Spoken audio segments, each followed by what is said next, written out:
श्री यमुना जी जो हैं, इनको साक्षात ठाकुर जी के स्वरूप में ही पूजो जाए। पुष्टि मार्ग में तो आप श्री यमुना जी के चित्र कभी भी देखेंगे तो श्री यमुना जी ठाकुर जी की तरह मुकुट पहनती हैं, ठाकुर जी की तरह ही श्रृंगार करती हैं, ठाकुर जी की तरह ही सब यमुना जी का भाव होता है। उसके पीछे एक कथा तो मैंने कई बार सुनाई है कथाओं में कि श्री यमुना जी जो हैं वो ठाकुर जी के रूप में क्यों रहती हैं।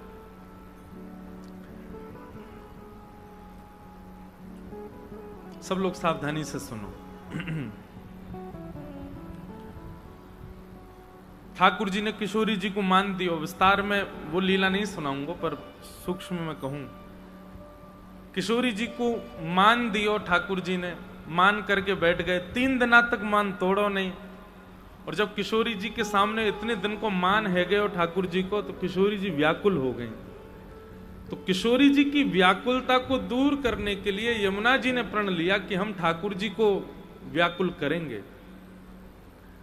और तब श्री यमुना जी प्रकट होकर के ठाकुर जी का रूप धारण करते हैं, श्याम सुंदर स्वरूप धारण करते हैं। और श्याम सुंदर स्वरूप धारण करके ठाकुर जी के सामने चली जाती हैं। तो ठाकुर जी कहते हैं, अरे तुम कौन हो?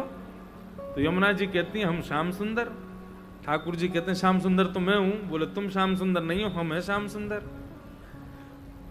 तो ठाकुर जी बोले, तुम श्याम सुंदर हो तो वंशी दिखाओ। तो वंशी दिखाई, बिल्कुल वैसी वंशी जैसी ठाकुर जी की। अच्छा, ये वंशी तो तुमने मेरी देखा देखी बनवा ली, लेकिन कारी कमरी दिखाओ जो यशोदा मैया पहनावे। सोई यमुना जी ने कारी कमरी दिखा दी। बोले, मेरी मैया कान के पीछे कालो काजल लगावे, तुम दिखाओ। तो यमुना जी ने वो भी दिखा दी। बोले, लो। अब यमुना जी बोली, तुमने जितनी बात पूछी मैंने सब बता दी, मैं तुमसे पूछ रही हूं, तुम बताओ। ठाकुर जी बोले, पूछो। बोले, किशोरी जी कहां है बताओ। राधा रानी अगर आपके पास हैं तो आप असली श्याम सुंदर हो, मैं नकली। ठाकुर जी तो मान करके बैठे किशोरी जी से। 3 दिन है गए मनाते मनाते किशोरी जी को ठाकुर जी मान ही ना रहे। अब तो ठाकुर जी किशोरी जी को खूब बुलावे।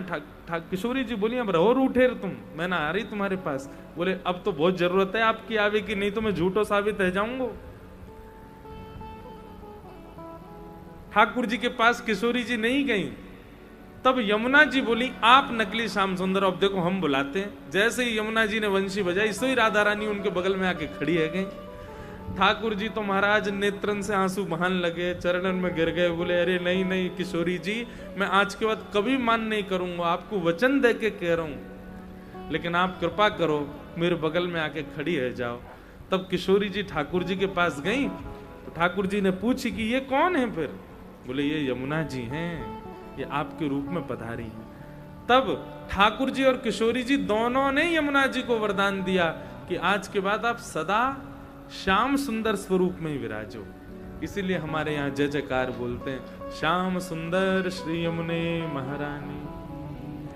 एक लीला और बड़ी सुंदर याद आ रही है कि एक बार ठाकुर जी और किशोरी जी दोनों किलोल कर रहे, तो निकुंज में क्रीड़ा करते करते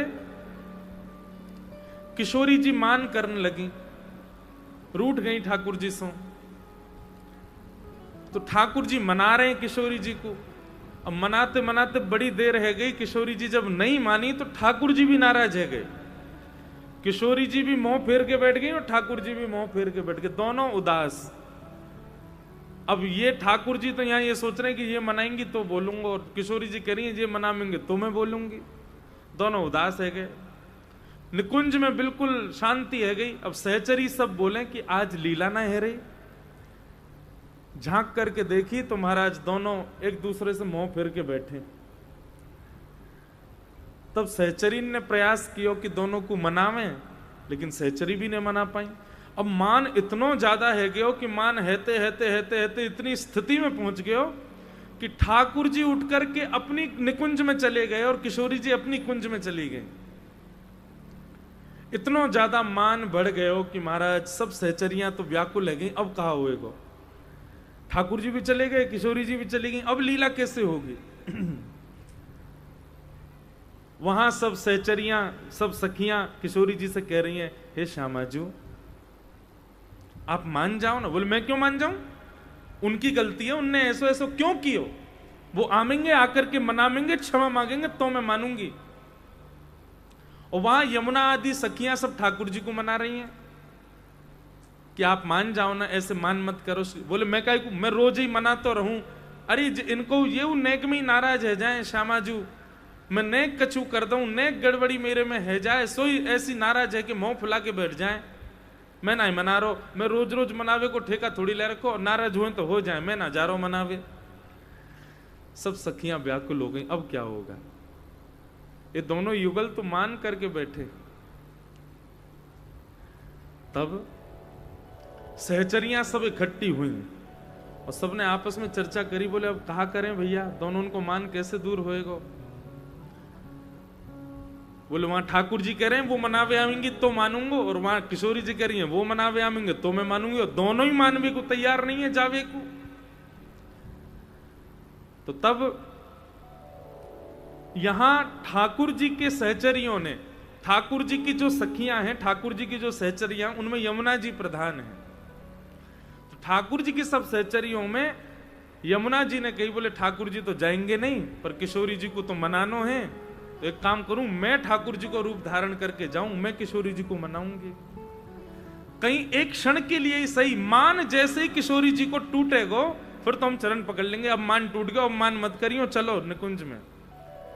और ठीक ऐसी ही भावना किशोरी जी की सहचरी कर रही है। वहां ललिता जी राधा रानी जैसी दिखती हैं, तो ललिता जी बोली राधा रानी तो जाना रही मनावे, एक काम करूं मैं ही किशोरी जी को रूप धारण करके जाऊं, मैं ठाकुर जी को मना लूं, शायद ठाकुर जी मान जाएं।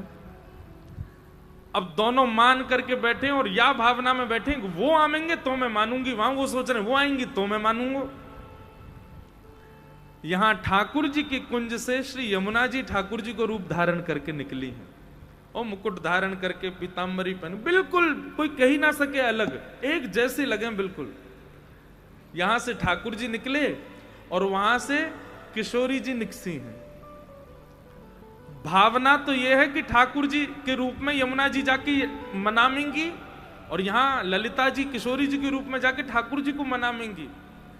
लेकिन जैसे ही ठाकुर जी कुंज से निकले तो वहां सब राधा रानी की सहचरियां सब दौड़ी दौड़ी गई, अरे श्यामाजू देखो तो सही कौन आ रहे हैं। बोले कौन आ रहे हैं, बोले श्याम सुंदर आ रहे हैं, आपको मनावे आ रहे हैं। और किशोरी जी पहले तो नाक फुला के बैठी हैं, यूं करी हूं मनावे आवेंगे तो उठूंगी, और जैसी पता चली श्याम सुंदर आ रहे हैं तो किशोरी जी को तो हृदय विकंपित है गयो। अरे वो काय को श्रमित है रहे, उनको कौन ने कह दी जाके, अरे वो काय को चल करके आ रहे हैं, उनको मना करो, अरे उनको रोको, वो श्रमित नहीं हो, मैं चली जाऊंगी, मैं अभी उनसे जाके मिल लूंगी। जैसे ही पता चली ठाकुर जी आ रहे हैं, किशोरी जी मान तो सब भूल गई। विशाखा आदि सहचरियां बोली इतना ही गुस्सा हो, बस पता चली कि ठाकुर जी मिलवे आ रहे हैं, इतने में तो गुस्सा खत्म है क्या। किशोरी जी चल रही ठाकुर जी से मिलवे के लिए, और वहां ठाकुर जी उनकी सहचर, अरे ठाकुर जी देखो किशोरी जी आपसे मिलवे आ रही हैं। अरे वो क्यों इतनी श्रमित है रही हैं, वो क्यों आ रही हैं, अरे वो मान में ही रहे ना, मेरो काम है मनानो, वो काई को आ रही है मनावे। अरे राम राम, आज तो बहुत बड़ा अपराध है गयो, बताओ श्री जी को चल के मेरे पास आना पड़ रहा, अरे जल्दी व्यवस्था करो, अब मैं जाऊंगा बीच रास्ता में उनको रोकूं, इतनी तापड़ो पड़ रहा, ऐसी गर्मी पड़ रही है, श्यामाजू कोमल चरणन से चल के मेरी कुंज में आवेंगी, ये मैं कैसे सहन कर सकूं। यहां से ठाकुर जी दौड़े हैं, अब बीच में वहां से चली हैं यमुना ललिता जी किशोरी जी के रूप में, और यहां से चली हैं यमुना जी ठाकुर जी के रूप में, पर दोनों की आवे की सुध पा करके असली श्याम सुंदर और असली किशोरी जी भी चल रही। और बीच रास्ता में जब मिलन भयो तो का भयो, दो किशोरी जी और दो ठाकुर जी। किशोरी जी सामने देखे, बोले ये क्या हो रहा है, और यहां ठाकुर जी कहें श्यामाजू ये कैसी लीला। तब दोनों उनके चरणन में श्री ललिता जी और यमुना जी दोनों ने जब दंडवत प्रणाम करी, तब दोनों पीछे को हटे, अरे ये क्या है रो है। बोले आप दोनों तो मान छोड़ नहीं रहे हैं, वो कह रही हैं कि मनावे आमेंगे तो मैं मानूंगी, और आप कह रहे हैं कि वो मनावे आमेंगी तो आप मानोगे। अब वो दोनों ही उठवे को तैयार नहीं थे। इसलिए हम दोनों ने श्रृंगार कियो और श्रृंगार करके आपको मनावे के काजे यमुना जी आ रही और ठाकुर जी को मनावे के काजे ललता जी आ रही। हमारो भाव पूर्ण भयो और दोनों उनकी आज प्रेम की पतो चल गई। कितनों रूठ जाओ, इतना पतो चल जाए कि श्यामाजू आ रही है, ठाकुर जी रोक ना पाए, उठ के भाग देंगे। वहां किशोरी जी को पता चल जाए ठाकुर जी आ रहे हैं तो किशोरी जी भी उठ जाएं। हमारी आपसे बस एक प्रार्थना है, आप दोनों सदा युगल बने रहो, कभी इतना मान मत करो कि आपकी लीला भंग है जाए। और ठाकुर जी ने तुरंत किशोरी जी के गले में गलवैयां डाल दियो और किशोरी जी ने ठाकुर जी के गले में गलवैयां रखी है। ठाकुर जी कह रहे हैं, हे श्यामाजू आप क्यों मान कर रही हो? बोले अब नहीं कर रही ना, मैं तो भूल गई कहा बात थी। ठाकुर जी ने वास्तव में वचन ले लियो, मैं आज वचन लेके कह रहे हूं, आज के बाद हे श्यामाजू जब मैं कछु गलत करूं तो आप मान करियो और आप कछु गलत करोगी तो मैं आपको बता दूंगा कि आपने कछु गलती करी है, श्यामाजू मेरी तरफ से मान कर लियो। आप गलती करो तो भी आप ही मान करियो और मैं गलती करूं तो भी आप ही मान करियो और आप गलती करो ना तो भी मेरे बट को आप ही मान कर लियो, मैं ही मना लूंगा आपको। मैं मान नहीं करूंगा क्योंकि मेरे मान करवे से आपको श्रम है जाएगा। आहा, ठाकुर जी ऐसे श्यामाजू को निरंतर आनंद करामे। ऐसे सुंदर सुंदर भाव है हमारे ब्रज के कि उनसे निकरवे को मन ही ना करे। ऐसी श्री यमुना जी वो श्याम सुंदर के स्वरूप में रहती हैं और ठाकुर जी और किशोरी जी की लीला में कभी कोई विच्छिन्न ना हो, कभी कोई भाव टूटे नहीं, वह को पूर्ण ध्यान श्री यमुना जी रखें। ऐसी श्री यमुना जी को बारंबार प्रणाम। श्याम सुंदर श्री यमुने महारानी की जय।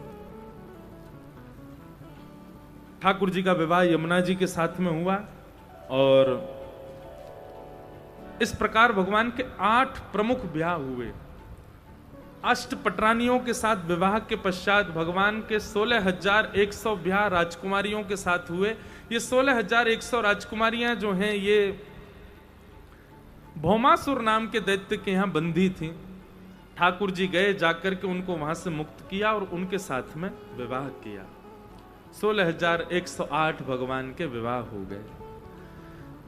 आगे भगवान की दिनचर्या बताई गई। ठाकुर जी की दिनचर्या कैसी है? प्रातः उठते ही ठाकुर जी सबसे पहले किशोरी जी का स्मरण करते हैं। बंधुओं, एक पंक्ति हमारे ब्रज में गाई जाती है, वो पंक्ति स्वयं ठाकुर जी गा रहे हैं किशोरी जी के लिए। हमारी इच्छा है, आज कथा का विराम है, श्री गोवर्धन नाथ जी के चरणों में बैठे हैं। श्री लाल जी नित्य सुबह उठकर के किशोरी जी को जिस भाव से प्रणाम करते हैं उसी भाव से हम भी किशोरी जी को प्रणाम करें। राधे राधे करुणामयी कृष्ण प्यारी, राधे राधे करुणामयी कृष्ण प्यारी। सब लोग गाना, भाव से गाना, उच्च स्वर में गाना, नेत्र बंद करके गाना। राधे राधे करुणामयी कृष्ण प्यारी, राधे